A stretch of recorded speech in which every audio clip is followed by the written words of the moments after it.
तर नमस्कार मित्रांनो, जय महाराष्ट्र. तर आजचा विषय आहे की आपल्याला अनेक वेळा असं वाटतं की माझ्या आयुष्यात काय नवीन होईना किंवा माझ्या आयुष्यात काय चांगलं घडेना.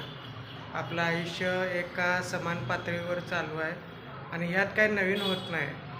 आपली प्रगती होत नाही किंवा आपण कुठेतरी अडकून पडलो आहे असा आपल्याला मनात विचार येतो. तर त्याच्यामुळे स्वतःला खच्चीकरण करून घेऊन किंवा स्वतःला वाईट वाटून घेऊन काही फायदा नाही. देवाने जे ठरवलं असेल ते होईलच. तुम्ही सातत्यानं प्रयत्न करणं हे तुमच्या हातात आहे आणि देवावर विश्वास ठेवा.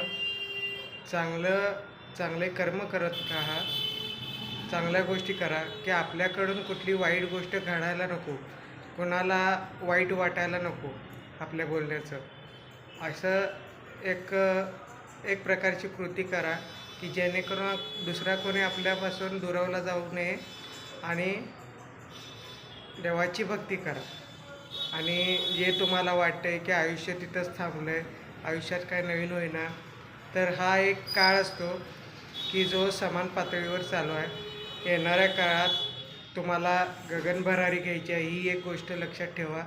आणि त्यामुळे स्वतःचं आत्मसन्मान किंवा मनाला शांती लाभेल, समाधान लाभेल असं विचार करत जा. आपले विचारच आपली ताकद आहेत आणि ह्या कसे करायचे हे सुद्धा आपल्या हातात आहे.